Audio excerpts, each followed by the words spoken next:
Hi hello ನಮಸ್ತೆ ಎಲ್ರಿಗೂ ನನ್ನ ಚಾನಲ್ಗೆ ಸುಸ್ವಾಗತ. ನಾನಿವತ್ತು ಮಾಡ್ತಿರೋ ರೆಸಿಪಿ ಮಂಗಳೂರು ಉಡುಪಿ ಜನರ ಒಂದು ಫೇವ್ರೆಟ್ ರೆಸಿಪಿ ಅಂತಲೇ ಹೇಳ್ಬೋದು. ಅದೇನೆಂದರೆ ಒಣ ಸಿಗಡಿ ಚಟ್ನಿ. ಈ ವಿಡಿಯೋವನ್ನು ಸ್ಕಿಪ್ ಮಾಡದೆ ನೋಡಿ. ಯಾರಿನ್ನೂ ನನ್ನ ಚಾನಲ್ನ ಸಬ್ಸ್ಕ್ರೈಬ್ ಮಾಡ್ಕೊಂಡಿಲ್ವೋ ಅವರು ಆದಷ್ಟು ಬೇಗ ಸಬ್ಸ್ಕ್ರೈಬ್ ಮಾಡಿಕೊಳ್ಳಿ. ಒಣ ಸಿಗಡಿ ಚಟ್ನಿಗೆ ಬೇಕಾಗಿರುವ ಸಾಮಗ್ರಿಗಳನ್ನು ನೋಡ್ಕೊಳ್ಳೋಣ. 2 ರೆಡ್ ಚಿಲ್ಲಿ, ಒಂದು ಸ್ವಲ್ಪ ಹುಳಿ, ಒಂದು ಮೀಡಿಯಮ್ ಆಕಾರದ ಈರುಳ್ಳಿ, 1 ಎಸಳು ಬೆಳ್ಳುಳ್ಳಿ, ಅರ್ಧ ಕಪ್ ಒಣ ಸಿಗಡಿ, ಹಾಗೆ ಅರ್ಧ ಕಪ್ ತೆಂಗಿನಕಾಯಿಯನ್ನು ತೆಗೆದುಕೊಂಡಿದ್ದೀನಿ. ಮೊದಲು ಒಣ ಸಿಗಡಿಯನ್ನು ಚೆನ್ನಾಗಿ ತೊಳ್ಕೊಳ್ಬೇಕು. ಚೆನ್ನಾಗಿ ತೊಳ್ಕೊಂಡಾದ ನಂತರ ಅದನ್ನು ಫ್ರೈ ಮಾಡಬೇಕಾಗತ್ತೆ. ನೋಡಿ, ನಾನು ಫ್ರೈ ಮಾಡ್ತಾ ಇದ್ದೀನಿ.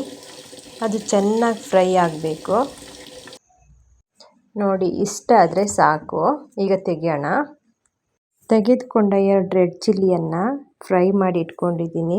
ಹಾಗೆ ಅದ್ರ ಜೊತೆಗೆ 1 ಬೆಳ್ಳುಳ್ಳಿ, 1 ಈರುಳ್ಳಿ, ಹಾಗೆ ಅರ್ಧ ಕಪ್ ಸಿಗಡಿಯಲ್ಲಿ ಒಂದು ಸ್ವಲ್ಪ ಇಟ್ಕೊಂಡು ಉಳಿದಿರೋದನ್ನು ರುಬ್ಬೋದಕ್ಕೆ ಹಾಕಬೇಕು.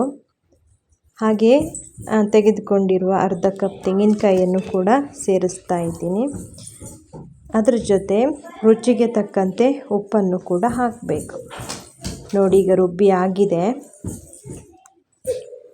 ಈಗ ಉಳಿದಿರೋ ಸಿಗಡಿಯನ್ನು ಆ ಚಟ್ನಿಗೆ ಸೇರಿಸಿ ಮಿಕ್ಸ್ ಮಾಡ್ತಾ ಇದ್ದೀನಿ. ನೋಡಿ, ಇಷ್ಟ ಆದರೆ ಸಾಕು. ಈಗ ಸಿಗಡಿ ಚಟ್ನಿ ರೆಡಿಯಾಗಿದೆ.